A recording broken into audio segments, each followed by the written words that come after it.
Hello and welcome to another episode of the James Granström podcast, Super Soul Model Series. Everything in this show is to help you tap into that sense of inner happiness, inner peace, inner harmony, and sense of balance so you can feel better and live life to the max, because that's what life's all about, folks. This episode is about mental health. How can you tap into your harmony and balance by having a real sense of mental health? Mental health for some people can mean different things. People who are mentally challenged, who don't have that full faculties of mind. But in this episode, I want to sort of focus on what you can do to be able to create this inner sense of happiness and harmony, which takes time to cultivate. But as you do it, what will happen is that things will begin to fall into place for you. Years ago, my life was really out of balance. Years ago, I had a lot of disharmony and felt a lot of anxiety and sometimes depression. And I didn't know my way to come back from that. But what I did realize was that when I began meditating, as I've talked about pretty much on every show, is that I found my way back to tapping into this inner pharmacy, this inner well-being that existed. And it was really super easy. But one of the other things I want to share with you today is for mental health is this simple 3-step formula, which is thoughts, words, and deeds. When your thoughts, words, and actions are in harmony, you're going to meet with more flow, more harmony, and more peace. And when your thoughts, words, and actions are out of harmony or incongruent, what you're going to find is you're going to meet with more resistance. This used to be me, folks. Once upon a time, I used to be incongruent, out of integrity, facing challenge after challenge, meeting with a lot of resistance, and not knowing how to do anything about it. But now we have things like podcasts and YouTube and all sorts of things where we can learn lots of lovely information. And it's the information that we need to learn first and then start applying. And when we start to apply this wonderful information to help you live life in balance, to help you get back into flow, to help you find this sense of harmony in your life will begin to take off from there. And that is the solid foundation that every single human being needs upon this planet, along with having love and feeling loved. Now, thoughts, words, and deeds. When you walk your talk, you are a leader. When you don't walk your talk, you are following the masses.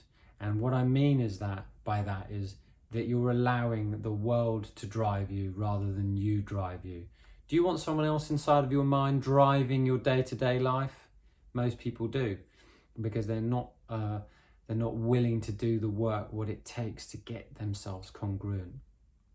Now, this is a little bit of tough love in this particular show today, because what I'm really wanting you to do is just realize when you're driving down the road of life, are you seeing the signposts, thoughts, words, and deeds? And are they in harmony with each other? Are you doing what you say you're going to do over and over again? Because if you find yourself at all out of balance or out of harmony, that's because your thoughts, words, and deeds may be incongruent and out of balance.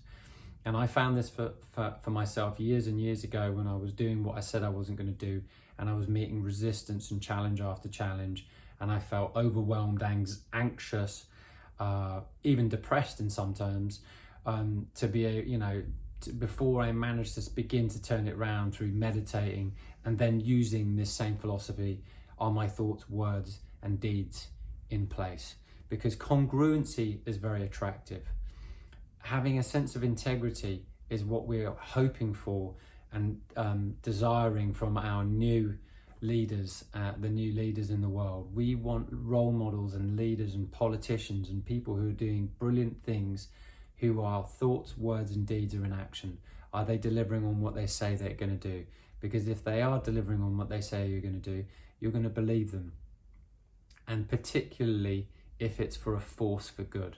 Now, we all shop, we all need to buy groceries, we all need to maybe sometimes buy something from an online store these days, because the world is this way inclined now, and that's absolutely fantastic. But don't you always gravitate towards a company that delivers on what they say that they're going to do over and over again? Of course you do, because you trust them. And when your thoughts, words, and deeds, or your thoughts, words, and actions are congruent, you begin to trust. And when you begin to trust, this creates a wonderful relationship and foundation that this is the person that I must go to, or this is the company that I must buy from, or this is the supermarket that I must buy from. You know, that's what life's all about. You always want to be thinking about, in your sphere of people, other people in your life, the people who do what they say that they're going to do. Because if they are, you want to be around these people because you can sponge that information, and that will be a wonderful foundation for you to move forwards. Life is more than just you. Life is about the people around you.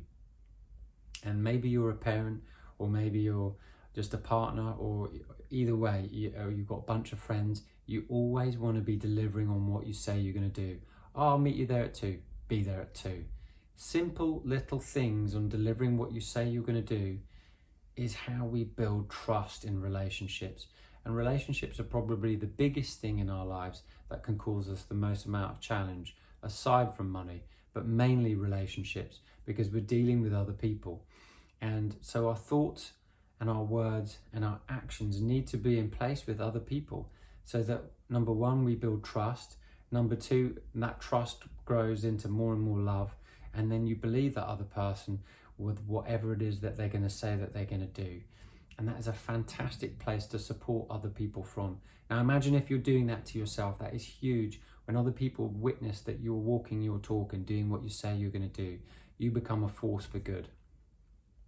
But the most important thing is that when you do what you say you're going to do, it builds self-belief. It builds self-trust. And that is paramount for building a successful mindset and creating more and more mental health and mental well-being. And mental well-being is everything in this modern age, because we are being bombarded by so much information. Now, conversely, if you're not doing what you say you're going to do, what that's breeding is self-inadequacy and building self-unworthiness. And that is a dangerous trajectory to go on, because when you realize that you're not trusting yourself anymore, and you're not being able to believe in yourself anymore, you're going to feel you're going to be stuck in that loop forever. And the way to start moving out of that loop is by making sure that your thoughts, words and deeds are in check. Again, start really small. I'm going to do what I say I'm going to do. I'm going to deliver on that deadline when I say I'm going to do it. Now, should you find you're going to meet a challenge on the way, just tell your truth. I'm sorry, I'm not going to be able to make that time for some reason or another. But tell your truth of where you're at if you really need to, because people will respect you more and more and believe in you when you're able to say, listen, I've got a challenge, I'm not going to be able to make that, I'm so sorry. What that does is it builds trust and belief, and then maybe you can deliver it on the next time. But either way, you want to make sure that your thoughts, words and deeds are in check, because it will help create a solid, concrete foundation for success, mental health, and of course, mental well-being. And that is key. And a lot of the world is out of check because their thoughts are out of check with their words that are out of check. And then their deeds are out of check, and then suddenly the whole world is skew with. But you can't change the world as a whole and how everybody thinks. You can change the way you're doing it, and that's really the only power you'll ever have. You know, Gandhi said, be the change you wish to see in the world. And as you be the change, which is, I'm going to get my thoughts, words and deeds are in check, and then I'm going to do what I say I'm going to do, and I'm going to deliver it, and I'm going to, you know, contribute to the world in a positive way, then, you know, you become a force for good, and you become what I call a lighthouse. And that's really important, because there's a lot of boats out there, out at sea, in the darkness, not knowing what to do. And they're always gravitating towards the light, because they know deep down inside that's what they are, and that's where home is.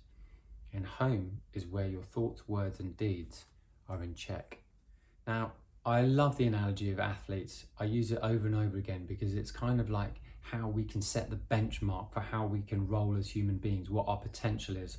We can go and be infinite in what we desire and what we can bring about in the world. But we really relate to sport, and we really relate to athletes, because it's in our face. We get to see them perform at their highest good. It might be in an Olympic Games every 4 years, or it might be in a tennis match, or whatever it might be, or in a boxing match. But I love, like, my case studies for today is two people, Muhammad Ali, and then the second is Conor McGregor. Now, Muhammad Ali used to say what he was going to do and then actually do it in the boxing ring.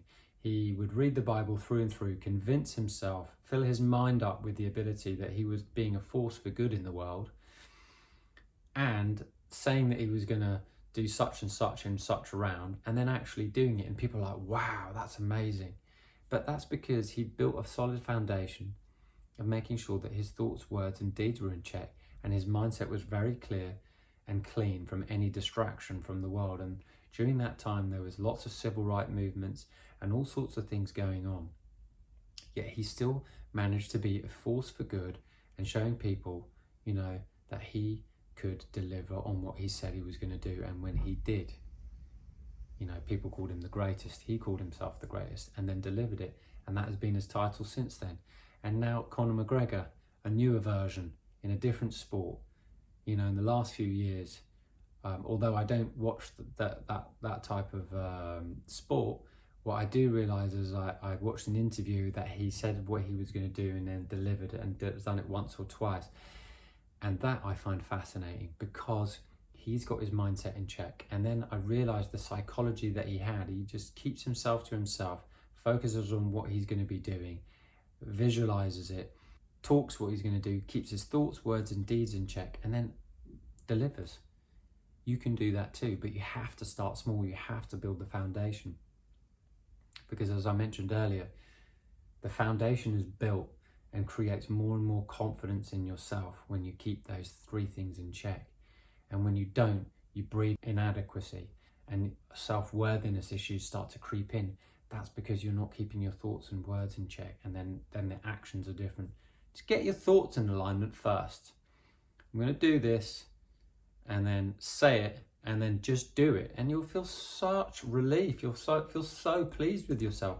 The energy that flows up from delivering on your promises is huge. And that's why some companies are so revered and some athletes are so revered, because they just do that simple thing. It seems simple, but it isn't really, because it requires a lot of energy and making sure that you get it done on time, because people will gravitate towards you if you're keeping these three things in check. The benefits of having your thoughts, words and deeds in check is that you breed more reliability. People trust you. And another thing is you become more and more powerful. And powerful is not a sense of power over other people. It's that you start standing in your own power. You start owning your own greatness. You start being the hero of your own story, of your own life. And, other people will gravitate and warm towards you because you're doing these little simple things over and over again.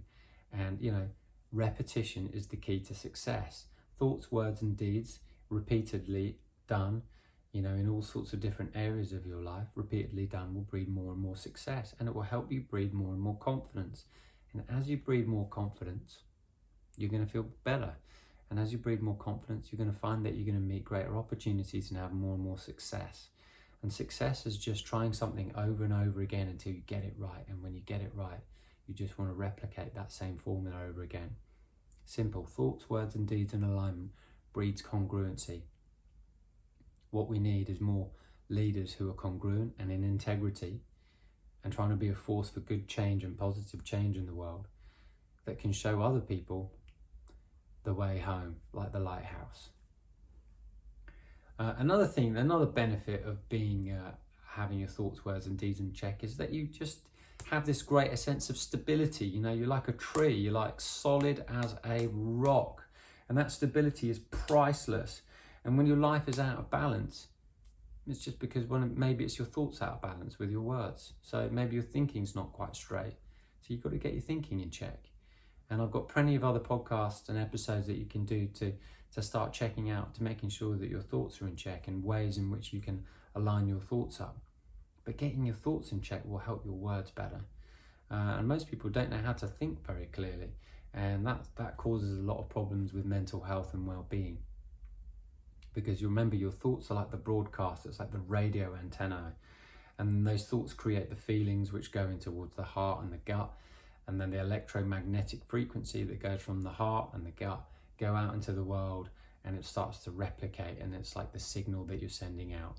So if you want to send out a signal of success, you've got to be on that frequency. And if you want to send out, and that's a harmonic frequency, by the way.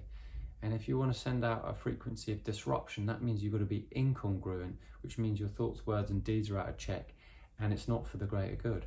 When you're thinking a thought like such as, how can I positively contribute to the world? That's a really harmonic thought, and that's going to create this harmony, this vibration, this frequency or radio signal out to the world. And then you're going to receive an answer, and that answer eventually, if you put that into practice, will create more resonance and more harmony in the world, and that breeds more well-being in your life. But when you're thinking thoughts like, oh, that person's done me wrong, I wonder how I could get back at them, that breeds more dissonance, that breeds more incoherence in your world. And yes, you'll get the answer back because the universe is impartial, but it's not going to make you feel good. It might make you feel good for a little bit, but then that's power in the wrong way. It's power over someone else rather than tapping into your own inner power. And on this show, everything I want to teach you and share with you is about tapping into your own inner power. Because when you're harmonic, when you're in balance, when you're tapping into this sense of inner peace and inner happiness, you don't care what anyone else is doing because you're already in the zone. And that is priceless. Getting in the zone is priceless. And when you get in the zone, it's because your thoughts, words, and deeds are in check anyway. In order to create more mental health and more mental well-being, you've got to stop people pleasing, because you're focusing all the energy on other people. Now, this is a bit of a dichotomy, and I'm going to do my best to explain it as best as possible. A dichotomy means yes, it's this, and yes, it's this. And life is a bit set up like this in this kind of funny, odd, peculiar, cosmic way. But when you're people pleasing, you're trying to, you want others to feel good. You want others to, be uplifted. But if you're doing that to get some sort of positive response, then you're trying to give from a sense of, I want to receive back from you, which is a very different state of being from, I want to give because I can give. That's a huge different thing. Is I'm giving to you because I want your approval versus I'm giving to you because I kind of want it and it'll be fun. Huge different play. So when you're people pleasing, it means sometimes that you're giving all your energy away to a certain person or a certain circumstance in order to meet an approval to make yourself feel better. But when you get into harmony and you start getting your thoughts, words, and deeds in check, because your belief and personal confidence has grown so much now, you don't need anybody's approval. You just need your own approval, because your thoughts, words, and deeds are in check. You're like, I'm good enough as I am. And when your thoughts, words, and deeds are in check, you are less inclined to feel bad and more inclined to feel really, really good, because this higher state of being, this higher state of mental wellness comes from you being confident about you in the world. You are disciplined enough to make sure you're going to walk your talk. And most of the world, as I mentioned before, is not walking their talk. And that's why there's a lot of dissonance in the world. However, there are many, many brilliant people who are being lighthouses, who are walking their talk. And these are the people you want to follow. These are the people you want to gravitate towards. And this is the type of person you want to become. And this is the type of person you want to cultivate as your own hero in your own life. You are the hero of your story. Don't make it somebody else. And your hero comes from within. And life is funny in this instance because it wants to help you draw out the lessons, and maybe this is one of them, so that you can be that better version of yourself, that more majestical version of yourself. You want to be someone who's a light for someone else, because at one point in time, you're going to be challenged. And I guarantee you, when you're challenged, you want to go to someone who is their thoughts, words, and deeds are in check as well. Because that's what life's all about. We need each other. No man is an island, or no woman is an island. We need to be looking after each other, and we look best after each other when we have that sense of trust and can let go and allow ourselves to help and be helped. That's what life's all about. It's about a beautiful exchange of energy. And when you give to try and people please, to try and get some approval back. That feels so needy, and neediness is repellent. But giving because you can give, and giving because you have more than enough, because you've taken care of your mind, because you've taken care of good thinking and words and delivery and actions. When those are in alignment, you have filled yourself up with more and more energy and more vitality. And this is a very healthy state to be. So, you know, if there's any kids at school, they want to be looking for role models whose thought, words and deeds are in alignment. But most of the world, and some celebrities out there whose thoughts, words and deeds aren't in alignment, are trying to be models in the world or role models, but they're sending the wrong message. And the best message is to send is the lighthouse with the beam fully on, not partially on. You want it to be a full-on strong beam going, this is the way home, folks. Get your thoughts, words and deeds in alignment and come back to shore where it's safe and sound, and you're going to feel great. Otherwise, you're going to be out to sea like everybody else in the world, you know, constantly focusing on what's out of alignment. Now, we need to learn what's in alignment, which has to start with ourselves first, and that's the most important thing. Take care of your mind, take care of your thinking, take care of the words that you're saying in your world, because they're an extension of your thought, and your actions are not only an extension of your words, but that's an extension of your thought even more so. So your actions really are the delivery of what you were thinking first, but you need to make sure that they are in full alignment with who you are and who you want to become. Anyway, thanks for tuning in today. I hope that's made a little bit of sense, and that you can start getting your thoughts, words and deeds in alignment, and starting small and building that huge foundation so that it's going to create more and more confidence in your life and create more and more success in your life. Because remember, when you're feeling a little out of balance, you better check those signposts along the way, the thoughts, words and deeds, and make sure that they're in alignment, because, you know, it's important you get that in check, because you're going to create more and more success and confidence, not only for yourself, but for the people you love who are around you as well. And they're going to rely on you, and they're going to trust you, and they're going to believe in you, and they're going to have your back. Because people won't have your back if any of those three are out of check. So you want to make sure you get them in check. And if you're unsure about the thinking, how to think better, how to think clearer, then go check out one of my episodes and get clear and understand how to think clearly, because that's super important. But most of all, guys, remember to meditate. Get that meditation going in your daily life, and guarantee you, your energy is going to shoot right back up. You're going to have more mental clarity. You're going to feel a lot happier, and things will work out for you. And as always, guys, thanks for tuning in. And if you've got any questions, feel free to write in on Instagram. You can DM me at James Granström, or on YouTube here. And I wish you green lights all the way.